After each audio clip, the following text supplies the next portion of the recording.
Hello and welcome back to Kerbal Space Program. We're going to continue our historical tutorial missions into outer space.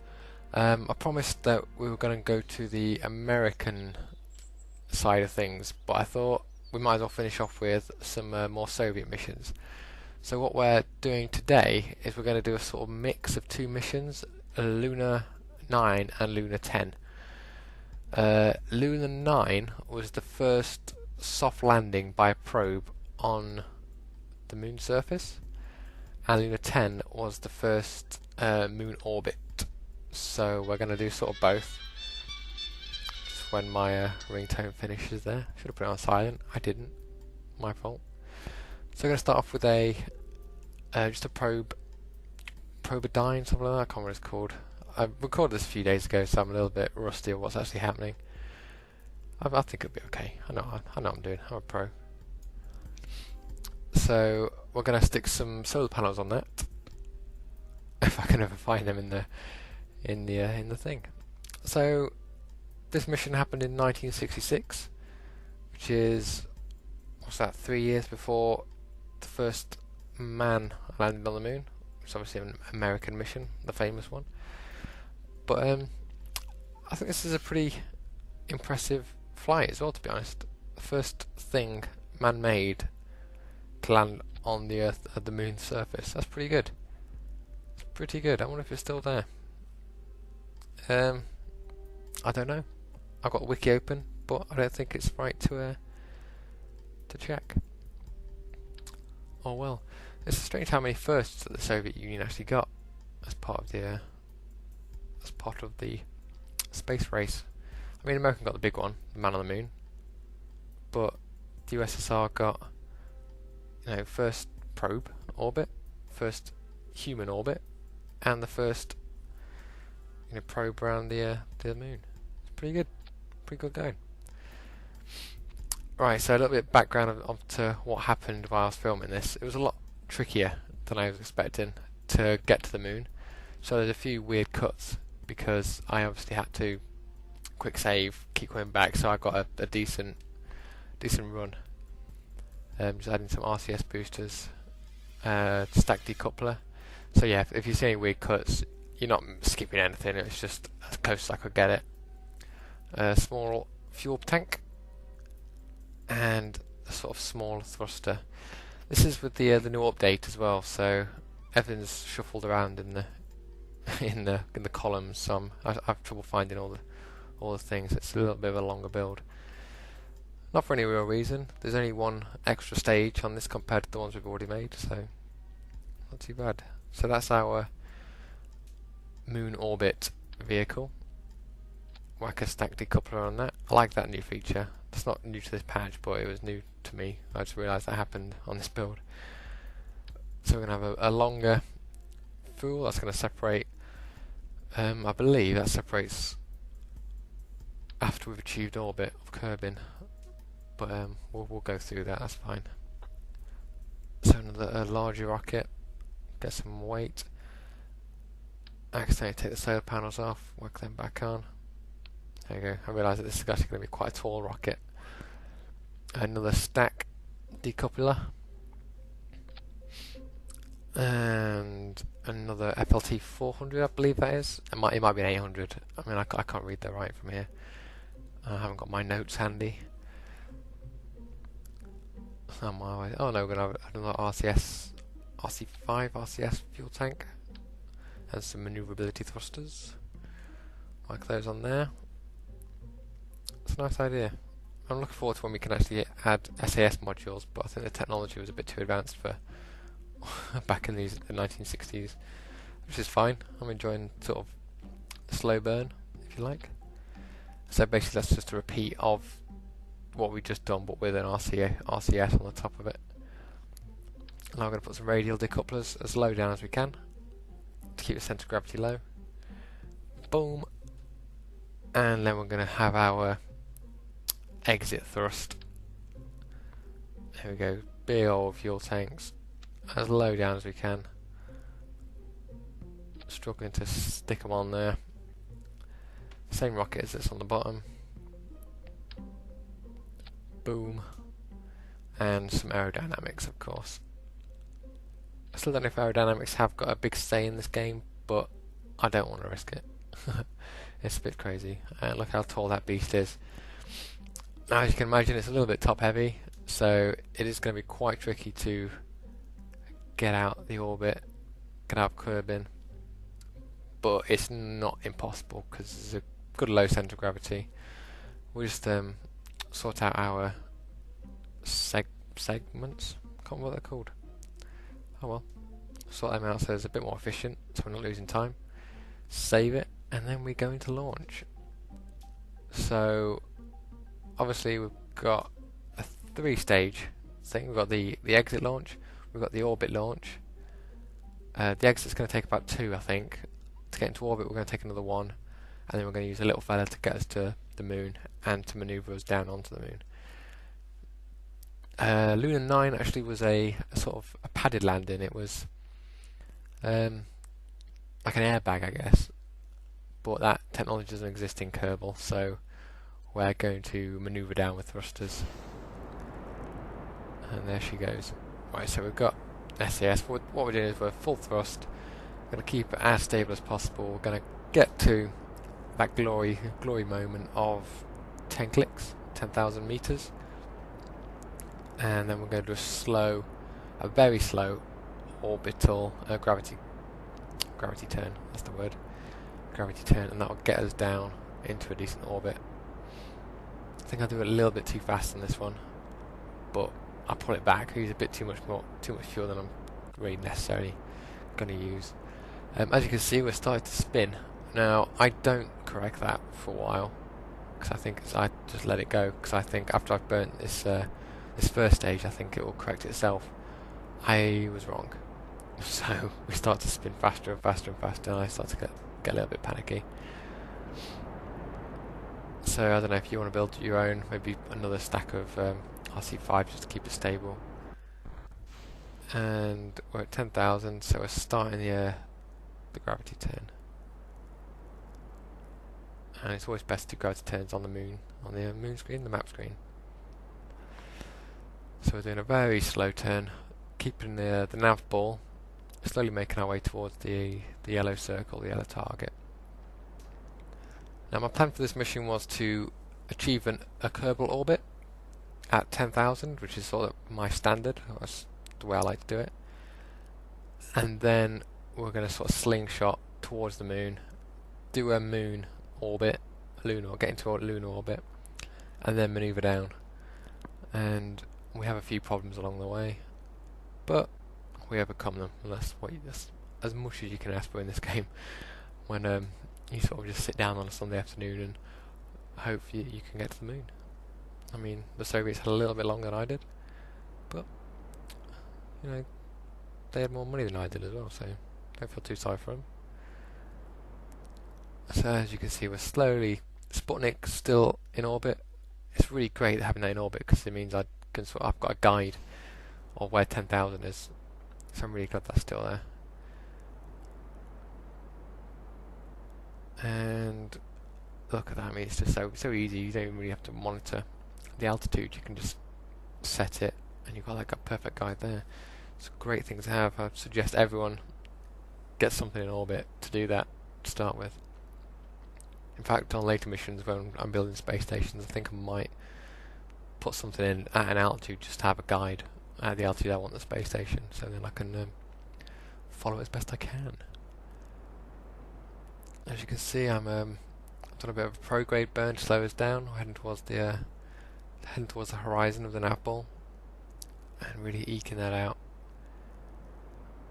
We're going to do another prograde in a bit just to keep us stable. I'm not too worried about how symmetrical this orbit is for now. There you go, there's a prograde.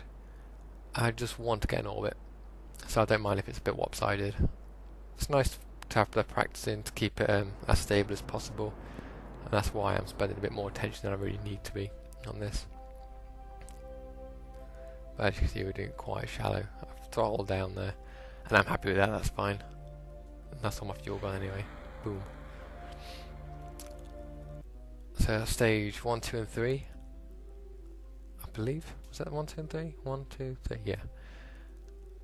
And now we can set about getting towards the moon. So we're going to add a maneuver, we're going to set the target as the moon, and we're going to just eke that along. And you can see at the top right, at almost at 12 o'clock, 1 o'clock now, that's where the moon's going to be as I reach that point. So I don't know what a lot of these things mean, so I want to sort of just play around with it. And as soon as I get into the orbit, I get this next level orbit thing. I'm just playing around with it to see what it all means, and that's where I'm happy with it, because I know then I'm going to enter the moon's gravity, which is good. So what I have to do there is do a quick orbit of Kerbal. Sorry.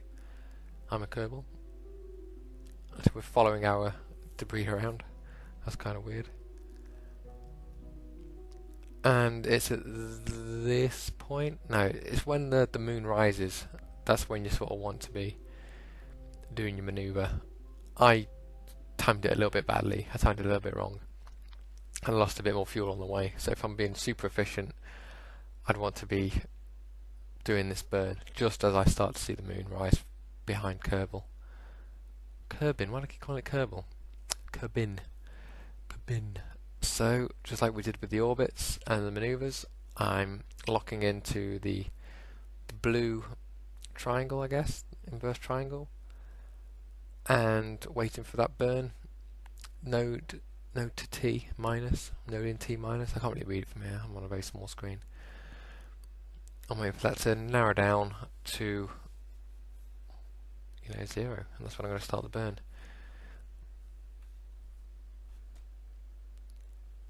Yeah, I start to mess around with the RC5s, RCS thrusters in accelerated time. That's never a good idea. So whack the time back and burn. No? Damn it. That's what I said 0. Oh well, never mind. So whack the time back. It's tense. It's a tense moment. Burn. Whack the burn up. There we go. Burn. Finally. And it's not such a long one to be fair. I was really worried that I'd messed it up being at this late stage of the orbit. So I definitely lost some of my efficiency there, but ho hum, we got there in the end. And this is my first use of the maneuvers to get me to the moon. So I was a little bit nervous of what all those lines mean. I'm sure I can find out if anyone wants to know. But because I'm watching the my orbit curve, you can see the proapsis just start to really slowly edge out into space. That will speed up quite a lot as the further out you get, exponentially so, and more than once I've burnt too far, so it's worth just getting to the edge, then cutting the thrust, and then going back into it and doing it again, just because it's very tricky sometimes. I mean, I think it's this one where I just nail it completely, just with pure luck, but usually it's quite tricky. And as you see there, it's told me like my burn should have finished, so I'm just going to do it a little bit longer, and boom, cut the thrust, and that should get us there as close as I need to be. But yeah, I was nervous because now I'm heading there faster than the manoeuvre thinks I should. And then I see this on the side, and this is new, so I just have a little click around. It tells me that I've got a probe, basically. It doesn't look like that though. And there's the moon, that's what we're heading towards. Let's have a little play with what we've got. Throw all the time forward because this is going to take a long time to get there. You can see how slow the moon's moving. That was a worry for me as well. But even now I'm thinking, did I leave the right one on here? But yeah, my rocket starts to really slow down as it sort of gets to the top here, because obviously it's still within the gravity of Kerbin. So I'm walking around now thinking, oh god, do I need to add another manoeuvre? just to sort of boost me back a little bit. But I give into faith and trust, and in a short few seconds you'll see that I become under the influence of the Mun rather than Kerbal. And there's Kerbal, almost the size of my rocket from this distance, and there's the moon. And you'll see, boom, there you go, I'm in the gravity. But where I'm going now, the gravity's going to sling me off into an escape. So I need to burn another message. So I need to burn another maneuver to really shrink that distance, and that's going to use a lot of fuel. This is where my biggest mistake was. Actually no, this was where my second biggest mistake was. My biggest mistake is coming soon. And there we go, but that is a lot of fuel I've got to use to get that. I mean, even doing that took a lot longer than I thought. When you make a maneuver, it doesn't want to take more than a few seconds to keep it efficient. It's just like little tweaks here and there, rather than me stretching that out all that way. That was crazy. But as you can see, oh no, I was going to show you something, but I've flipped back. So that's where my projected orbit is. As you can see now on the altimeter, that is reference to the moon. So that's exactly what I need, to be honest, because it's gonna really help. Although I find out when I'm landing that it doesn't always reference to where the land is. It's rather, I don't know what it is. I think it's just sort of some generic surface level. But we're going to do the same kind of thing. We're going to wait until it gets to 0. We're going to mouse over onto the blue triangle, inverse triangle, and then we're going to really hammer it. I mean, I've got half a fuel tank left, but I also need to land. I haven't got the technology that the Russians had, where they can just sort of point at the moon, pull a airbag open, and just wait, hope that everything survives the impact. I've got to really carefully land this thing, and it's difficult. It's not easy, I'll give you that. It took me it took me a few attempts to get the orbit right, and it took me 2 attempts to land, I think. I came down really hard the first time. But we're about to start the next burn, and here we go, burn. Now I don't use full throttle because I want to save a little bit of fuel, because I've started to become aware that I haven't done this very well as well as I probably could. So yeah, I'll keep it down to about half throttle. And there we go, that's Lunar 10. So that's the Lunar 10 mission that I was talking about. We've got an orbit around the moon. It's not a perfect orbit as I'd liked, but like I say, I'm running out of fuel. So there we go, that was the Lunar 10. We just did a quick flyby.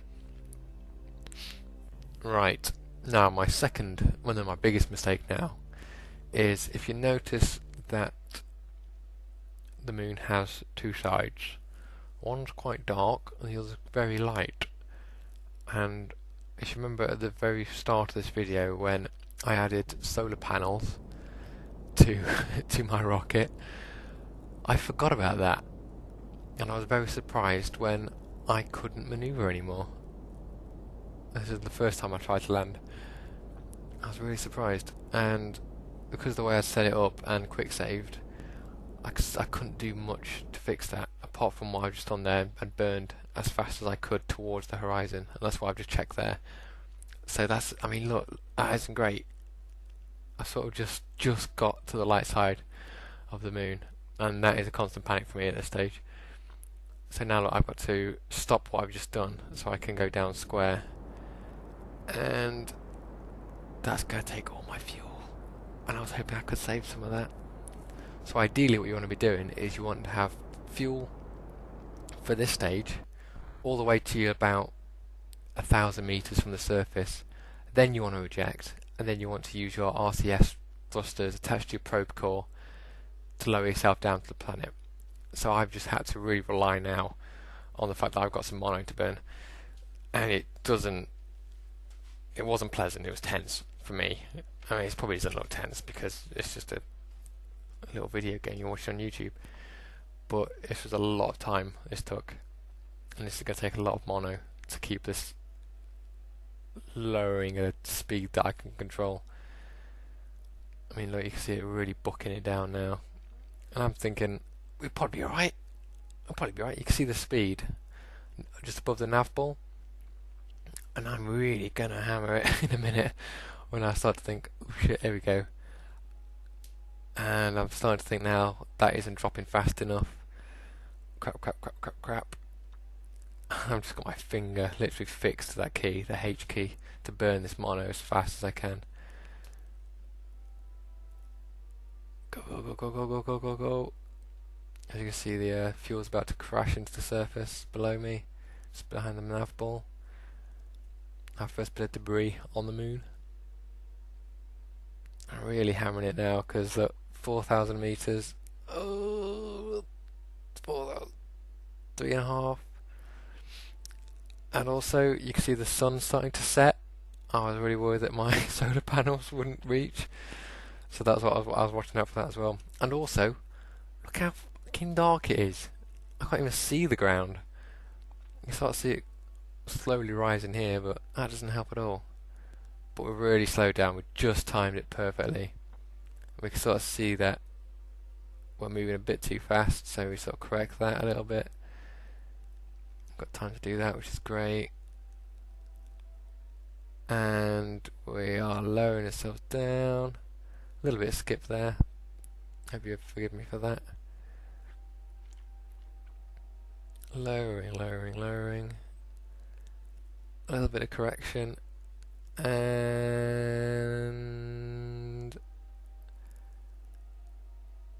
still a bit further to go. This way it gets pretty fiddly, sort of overcorrect yourself and start to really float off back into the sky. Any second now though. And we have... Come on, contact! There we go. And I would have had no idea that I'd made contact if I hadn't flipped over. And there it is. Safe landing on the moon. Luckily, still in the sun's sight. That is pure luck. I had no idea that was going to happen. But we've done it. A little blip on the face of the moon. It's a little bit of a bunion. That's our first probe. And that's the Lunar 9 mission. That's what happened in 1966. The Soviets put that up there. As you can see, we're still in range of the direct sunlight. I just double check. Luckily, it's because of that glitch, I guess. It doesn't really recognise that as solid ground. So that's a relief. But yeah, that's how you do it. That's how I did it. I told you where I went wrong, and hopefully you can sort of learn from my mistakes. Yeah, and that's it. That's that one. Next time we'll definitely be doing an American mission next time. That's the end of the Soviet missions, I believe. So thanks for watching. We'll leave that on the surface forevermore. Maybe we'll visit soon. I think that's the end of the video. Leave a like, leave a comment. Tell me if you want to see me do anything else in more detail, or straying away from the sort of the 60s. I will be going up to the ISS, International Space Station. Not personally, but I'll be doing it on this, ideally. But if you want to see anything else along the way, let me know, and I will fit it in and try my best to show you how it's done. So thanks for watching, everyone. I will leave you with that. Thank you. Bye.